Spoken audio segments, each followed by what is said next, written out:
Hey guys, welcome back. Today I'm going to be building a linen closet. Earlier this year I tore out two closets and combined them into one big closet for our master bedroom. I left a little pocket left over, and this was going to be for a linen closet in the future. So I'm going to be cutting this hole open and creating that linen closet today. Now this closet turned out really nice. If you haven't seen that video, go check that out. You can go check out my channel and find that, or I'll leave the link at the end of this video and you can go watch it. So I've already cut the doorway out for this linen closet, and I need to build a 2x4 frame around this. It's not load bearing, but it still needs something there. So I'm going to screw that into the sheetrock as well as the plate at the top and bottom of this wall.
Now that I've got the 2x4 frame built, I'm going to come back with some beadboard and I'm going to be putting this on the walls.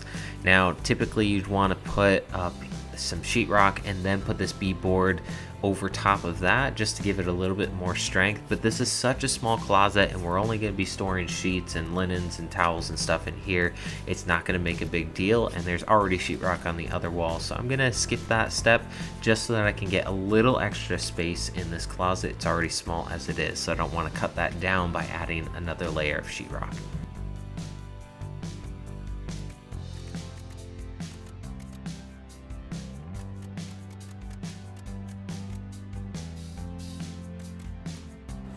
I'm going to be using the same moldings that are used throughout the house when I bought the place, and so I'm just going to be cutting these to match. The one difference here is the door's already so small. I'm not going to use the 4-inch wide moldings. I'll rip those in half for those vertical sections, and it'll end up matching the door size really well. And no one will probably even see this, but I'm going to add trim inside this cabinet as well, and that will just finish off the space really nice and cover up any of those gaps in the beadboard on the corners. So I'm going to come in here with some caulking and fill in all the cracks, make it look really nice. Then I'll add a nice coat of paint over everything before the shelves go in, then I'll add a second coat after.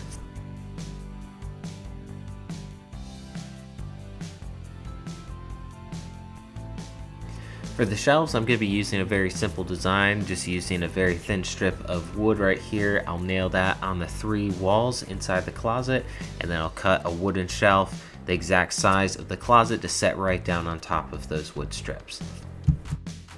If anybody's interested, I'm placing the shelves 13 inches apart. Feels like a good distance for stacking things on. It's not too shallow, and you got plenty of shelves. We'll have 5 shelves in here.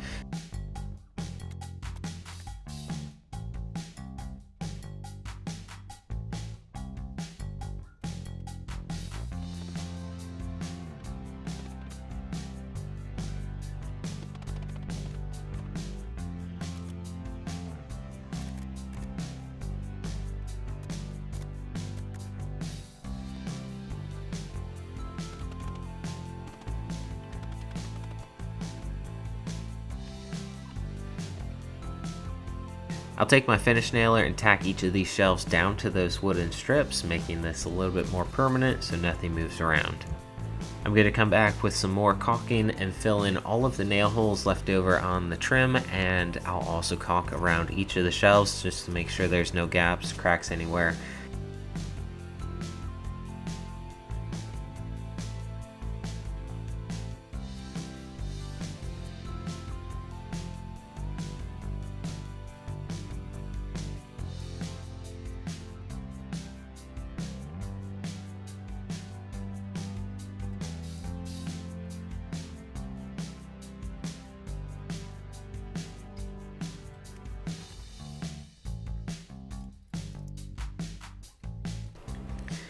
Next, I'm going to move on to making the door. This is a custom cabinet, so I'm not going to worry about trying to find a door that fits this perfectly. I'm just going to make my own. So I'm going to take 3/4 inch plywood and I'll trim that down to fit the size of this door perfectly. And what I'm going to do is nail a few strips of plywood around the edge of this to make it look like a nice door.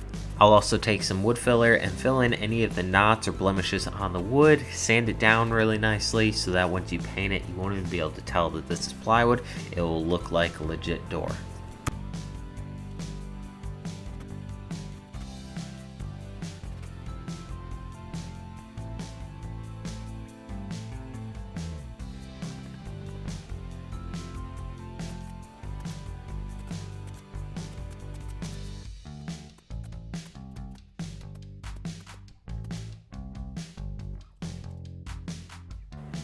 For the latch on this, I'm going to be adding a brass turn knob for cabinetry. This works great. I don't have room for a full doorknob here, but I need some sort of latch and this will do nicely.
I'm just about finished with this project, and once the paint has had a chance to dry for a bit, I'll reattach all the hardware, hang the door, and let this sit for a few days. Now, paint does take a while to fully cure, and if you close a door like this that both surfaces have been painted recently, chances are if you leave the door closed for an extended period of time, those two surfaces could end up sticking and peeling off the paint.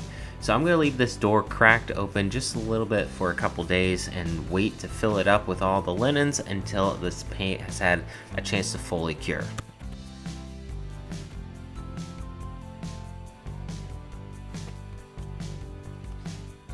So here's the linen closet a few days later. The paint's fully dry. We're gonna load this up with all our sheets and extra blankets, and it turned out great. Our house isn't huge, so it helps a lot to have every bit of space that we have usable. Even though this is small, it still saves a lot of space for us. So I hope you guys enjoyed this video. If you did, hit that like button down below. Don't forget to subscribe to the channel if you have not already. Thanks so much for watching, guys. I'll see you in the next one.